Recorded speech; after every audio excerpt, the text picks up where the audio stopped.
We gave your child's operation money to your sister. She deserves a better life. Dad said it like a badge of honor, not betrayal. Mom nodded beside him, smiling faintly, as if ruining my child's chance at surgery was some moral triumph. The air went silent. Even the sound of the ceiling fan felt too loud. I didn't cry. I didn't shout. I just looked across the table at my fiancé, Daniel. His hand was already tightening around mine under the table, steady, protective. My sister, Clara, smirked and said sweetly, "You'll understand one day, Mia. Life rewards those who make something of themselves." Something in me broke quietly. Dad leaned back, sipping his tea. "Clara's opening a boutique. She needs that money more than you do. Your son's surgery isn't life or death. It can wait. But your sister's dream? That's an investment." Daniel stood up slowly. Calm. Controlled. "Mr. and Mrs. Harper," he said, voice low but sharp. "Do you have any idea what you just said?" Mom frowned. "Sit down, Daniel. Don't make this dramatic. We raised Mia to share. You, of all people, should understand family sacrifice." Daniel's jaw flexed. "You want to talk about sacrifice? Fine." He reached into his pocket, pulled out his phone, and unlocked the screen. "Should I tell them what I do for a living?" Clara's confident smile wavered. Dad blinked. "What do you mean?" Daniel turned the screen toward them, and the color drained from Clara's face. "Because if I do," he said softly, "this entire conversation changes." Daniel's calmness was terrifying. He didn't raise his voice. He didn't even blink. He just looked at my parents, two people who had stolen my child's future, as if he was finally seeing them clearly. Dad crossed his arms. "Don't start threatening us, son. We did what we had to."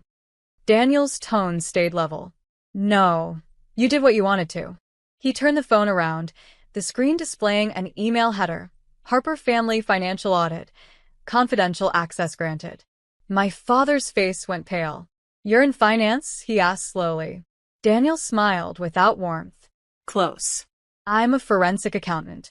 I specialize in tracing misused funds, especially charity and medical donations."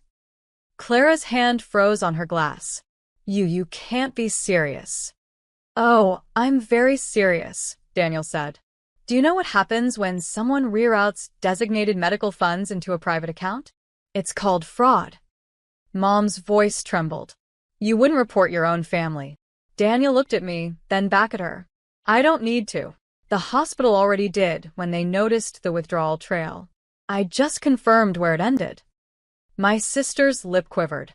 "You checked my account? You used your full name for the transfer," he replied. Not exactly subtle. Dad slammed his fist on the table. "We're family." Daniel leaned in, eyes cold. "Then act like it. Because right now, I'm the only one at this table who still remembers what that word means." Silence. Heavy, humiliating silence. And for the first time in my life, my family looked smaller than their excuses. Dad's voice cracked the silence. "You can't just barge in here and throw accusations around, Daniel. You're not part of this family yet." Daniel tilted his head, unbothered. "Then maybe that's a good thing." Mom shot him a glare. "We did what was right for both our children. Clara needed a start in life." My chest tightened. "And my son needed a heart valve." The words fell like glass between us. No one moved. Clara muttered, "You're being dramatic. Hospitals always exaggerate. Kids recover." Daniel's voice cut through hers like a blade. "He's 5, Clara. Do you have any idea what recovery means for him? He sleeps with machines, keeping him alive while you play entrepreneur with stolen money." Her smirk vanished. He opened a folder on his phone, scrolling through screenshots, bank records, wire confirmations, emails from the hospital's billing department. Dad leaned forward, sweating now. "Where did you get those?" Daniel didn't answer him. He looked at me instead. "They transferred every cent you raised from the fundraiser into Clara's account. And your father approved the transaction with his signature. The date lines up with the same day the hospital's payment bounced." My stomach turned. "You knew?" I whispered to Dad. He didn't meet my eyes. "We plan to pay it back." "With what?" Daniel asked sharply. Your retirement fund? Or your daughter's boutique sales? Mom tried to stand, but Daniel's tone stopped her cold. You don't need to explain. You'll have the chance to, when the auditors contact you. Their faces drained of color. And just like that, the silence of guilt finally replaced the noise of excuses. Dad's knuckles turned white on the edge of the table. You wouldn't dare involve outsiders in family matters, he hissed. Daniel leaned back, calm as ever. It's already done. The hospital initiated a review the moment the funds vanished. All I did was confirm where they went. Mom's lips trembled. We were going to give it back. Clara just needed to get her store open first. Stop, I said quietly. You didn't borrow it. You took it. From your grandson's surgery fund. And you justified it because you thought I'd stay quiet like always. Clara's eyes darted between us, her bravado crumbling. Mia, I swear, I didn't know it was his money. Dad said it was extra from the fundraiser. I laughed softly. There was no extra. Every dollar had a name on it. Donors who trusted us. Daniel slid a folder across the table, a printed report stamped with the hospital's logo. They've already filed preliminary charges. But they're willing to hold off formal action if the money is returned within 72 hours. Mom gasped. 72? That's impossible, Dad muttered. We can't move that kind of cash fast enough. Daniel shrugged. Then maybe it's time you call your golden daughter's investors. Clara's voice cracked. You're ruining us. I met her eyes. No, Clara. You did that when you decided my child's pain was less important than your lifestyle. For a moment, no one spoke. Only the sound of Dad's labored breathing filled the room. Then Daniel stood, placing his phone down like a final warning. You've got 72 hours, he said. After that, the next call comes from the attorney. And as he took my hand to leave, my family finally understood. This time, I wasn't bluffing. The next morning, my phone buzzed nonstop. Missed calls, messages, voicemails. Mom's voice in one. Mia, please don't do this. We'll fix it. We just need more time. Dad's in another. You're not thinking clearly. You'll destroy your own family. But I was thinking clearly for the first time in my life. I stared at the calendar reminder Daniel had set. 72-hour deadline expires Friday, 9 a.m. The day crawled by. Daniel worked quietly beside me, laptop open, checking wire records. He didn't speak unless necessary, just placed a comforting hand on my shoulder whenever my resolve started to waver. On day 2, Clara called from an unknown number. Mia, please. The boutique's launch failed. I can't get investors. Dad's freaking out. Mom won't stop crying. I said nothing. She exhaled shakily. You've changed. You're cold. I smiled faintly. No, Clara. I just learned to match your temperature. Silence. Then she whispered, I never thought you'd actually go through with this. You never thought I could, I replied. The final night, Mom showed up at my door, makeup smeared, hands trembling. She didn't speak at first. She just held out a check. We sold the cottage. It's all we had left. I looked at it, $48,000. The exact amount they'd stolen. I hope your sister learned something from this, she said quietly. She won't, I answered. But I did. When Daniel submitted the repayment confirmation to the hospital the next morning, the legal department sent a simple message back. Case closed. Funds restored. I closed my laptop slowly. The storm was finally quiet. For a few days, everything went silent again, the kind of silence that isn't peace but aftermath. Then, on Thursday night, Dad called. His voice sounded smaller than I'd ever heard it. We lost the boutique, he muttered. Clara's investors pulled out after hearing rumors about the hospital funds. Daniel looked up from his laptop, mouthing, They deserved that. I said nothing. Dad continued. Your mother's been different. She doesn't leave the house. Clara barely speaks. Are you happy now, Mia? The old me would have felt guilt. But now? I only felt the weight of truth. I didn't destroy you, I said softly. You destroyed yourselves the moment you chose her dream over your grandson's heartbeat. He exhaled shakily. You sound just like Daniel. Maybe that's a compliment, I said and ended the call. The next morning, Daniel handed me a brown envelope. Inside were printed copies of every transaction, every transfer, every lie, sealed with his firm's verification stamp. This is for your records, he said. Not for revenge, just protection. You've earned the right to never be manipulated again. I stared at him, emotion rising. You did all this for me?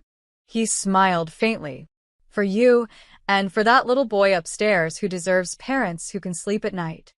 That night, as I tucked my son into bed, his tiny hand curled around mine. For the first time, I didn't feel powerless. I felt anchored. They'd spent their lives teaching me that silence was strength. But Daniel taught me something better.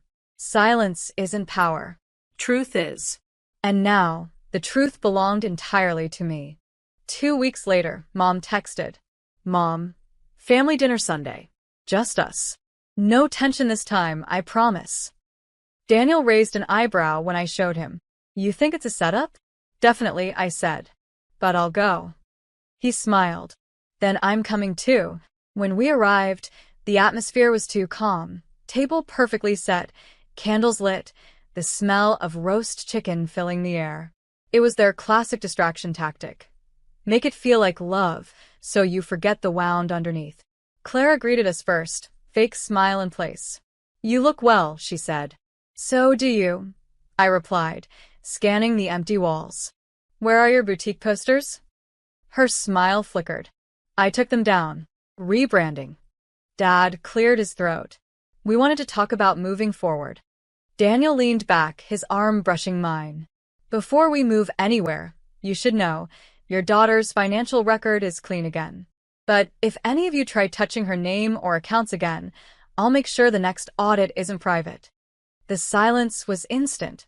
Mom reached for my hand. Mia, I know we hurt you. I know we don't deserve forgiveness. But we're trying. I studied her face, older, tired, deflated. For the first time, she wasn't speaking from superiority. She was speaking from loss. I believe you, I said softly. But forgiveness isn't a restart. It's a boundary. Dad nodded slowly. You sound just like your grandfather. That made me pause. Grandpa. He looked down. Before he passed, he told me something I never understood until now. I waited. He met my eyes, voice breaking. He said one day, you'd be the one who saves this family from itself. The room fell silent after Dad's words. For once, there was no defense, no guilt-ridden speeches, just the raw quiet of people realizing what they'd become. Mom wiped her eyes. We thought control meant love. That giving everything to Clara was protecting the family's image. But all we did was destroy the only person who kept us human. I looked at her, really looked at her, and for the first time I didn't feel hate. I felt closure. Daniel squeezed my hand under the table, grounding me. Families rebuild, he said softly, but only when truth replaces pride. Clara sat still, staring at her untouched plate. I lost everything, she whispered. The boutique, the investors, my reputation. You didn't lose everything, I said quietly. You just lost what wasn't yours. Her eyes met mine, and this time there was no defiance, just exhaustion. I'm sorry, Mia, she said, the words trembling. For all of it. It wasn't perfect. It wasn't enough. But it was a start. After dinner, Dad walked us to the car. The night air was cool, the sky clear. I know we can't undo what we did, he said, voice low. But I'm proud of you. You stood your ground. You became the kind of person I was too weak to be. I smiled faintly. Then maybe that's what Grandpa meant.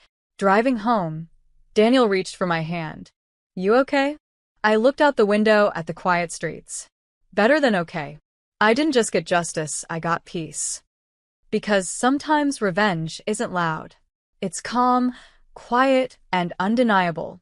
And when it comes, it doesn't burn the past. It buries it with grace.